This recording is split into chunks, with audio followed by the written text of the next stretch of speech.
Hello, আজ আমার birthday. এই যে বরের দেওয়া একটি ড্রেস পার্পল কালারের, আমি সুন্দরভাবে রেডি হয়ে নিচ্ছি। এই যে কুন্দনের একটা ইয়াররিং পরে নিলাম, আমার ইয়াররিংটা অনেক পছন্দের, কিন্তু বাহিরে প্রচুর পরিমাণে বাতাস ছিল। একটু আগে বৃষ্টি হয়েছিল, কারণ আমার জন্ম মাসে বৃষ্টি হয়, এটাই স্বাভাবিক। আমার কাছে মনে হয় সিঁদুর এবং লিপস্টিক পরলেই রেডি হওয়া সম্পূর্ণ হয়ে যায়। আমি রেডি হওয়ার সময় সবসময় আমার মা আমার সাথে থাকে, আমাকে রেডি করে দেয়। তাদেরকে ছাড়াই প্রথম আমার জন্মদিন। আমি তার পাশে হিল পরেও তারপর পা উঁচু করে জাগিয়ে ছবি তুলি। আমার তার সাথে রিক্সায় ঘুরতে খুব ভালো লাগে।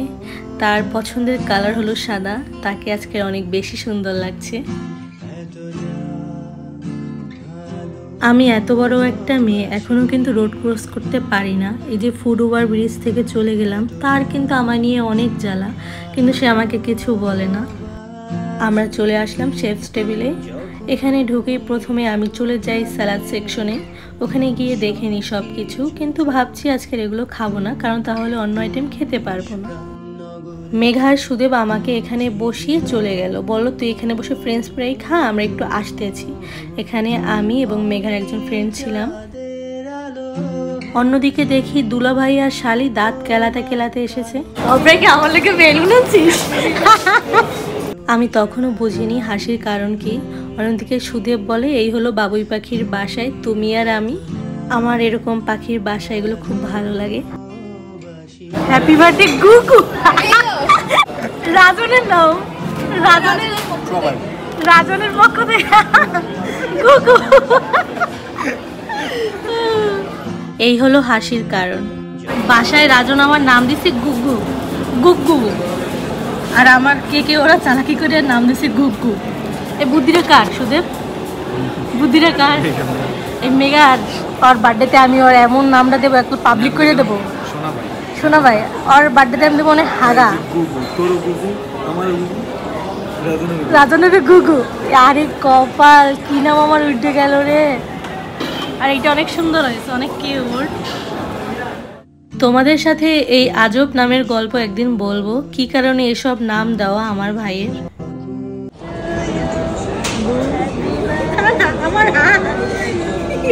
মেঘা আমার হাত ওর হাত মনে করে কেক কাটতেছে। অন্যদিকে কেকের চকলেট দেখেন একটু ফাঁকে নিয়ে খাওয়া হয়ে গেল। আমার রাজনকে আজ খুব মনে পড়ে।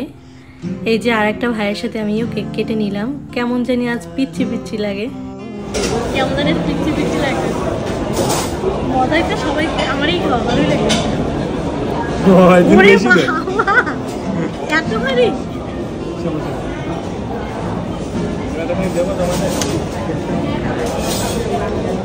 আমি কিন্তু কেক লাভার। অন্যদিকে খাবার দেরিতে আসায় আমি এখানে বসে বসে কেক খাচ্ছি, আর সুদেব তো দেখে দেখে শুধু হাসে। ওর হাসি থামানোর জন্য ওর মুখেও কেক দিয়ে দিলাম। অন্যদিকে মেঘার খাবার চলে এসেছে এবং সাথে সবার জন্য মোমোও চলে এসেছে। এগুলো সব তুই একা খাবি? হ্যাঁ, আমার জন্য অর্ডার। তোর জন্য তো কাচ্চি আছে। এটা কি রে? চিংড়ি, ভেজিটেবল, হ্যাঁ, মোমো, হ্যাঁ, চিকেন ফ্রাইড রাইস। আর এটা এটা জিঞ্জিরা, মানে চা, ঠান্ডা চা, ঠান্ডা চা। এখানে দুটো ছিল চিকেন মোমো এবং অন্য দুটো ছিল সি ফুড মোমো। দুটাই ট্রাই করলাম। সুদেবেরটা থেকেও আমি একটু নিলাম। এই যে সুদেব আমার দিকে তাকিয়ে তাকিয়ে রইল। সি ফুড মোমোটা সত্যি অনেক মজা ছিল। ও খাচ্ছে, ওকে বলছি আমাদেরটা না আসা পর্যন্ত তোরটা দিয়েও আমি খেয়ে ফেলবো। ইতিমধ্যে আমাদেরটা চলে আসলো। ম্যাম, আপনাদের জন্য কি করতে পারি? এই ভাইয়া নিয়েছিল হারিয়ালি কাবাব, গ্রিল এবং সাথে ফ্রেঞ্চ ফ্রাই।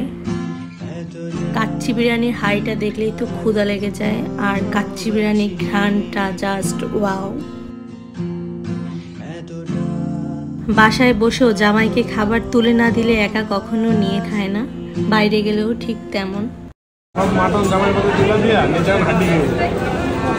জামাইটা তো আমারই। কাচ্চি বিরিয়ানি আমার খুবই পছন্দের। মেঘা আবার কাচ্চি বিরিয়ানি খায় না। শেফস টেবিলের প্রতিটা খাবারই খুবই মজার। সাথে মেঘার ওখান থেকে চিংড়ি কারিটা নিয়েছিলাম। মেঘার ঠান্ডা চা একটু ট্রাই করে দেখলাম, যেহেতু দুধ চা খাই এগুলো তো ভালো লাগবেই না। খাওয়া দাওয়া করে আমরা একটু উপরে ঘোরাঘুরি করলাম, সুন্দর কিছু কিছু ছবি তুললাম।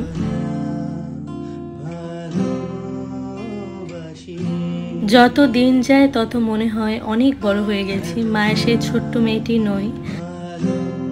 এই যে বোনের সাথে মজার কিছু কিছু ছবি, আর এই যে দুলাভাই আর শালি, তাদের তো ছবির কথাই বলা যাবে না, তারা তো সবসময় দুষ্টুমি করে ছবি তুলবেই।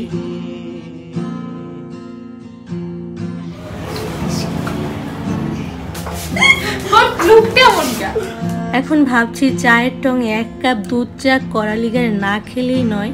চলে গেলাম চা খেতে, এর মধ্যে বাবা ভিডিও কল দিয়েছে, বাবার সাথে কথা বললাম, সেও আমাদের অনেক মিস করছে।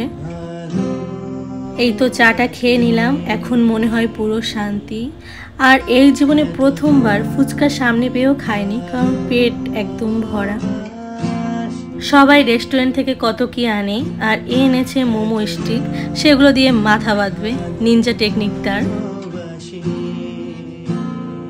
এভাবেই আজকের দিনটা আমার শেষ হয়েছে। সবাই আমার জন্য অনেক দোয়া করবেন বা আশীর্বাদ করবেন। সবাই ভালো থাকবেন। টাটা।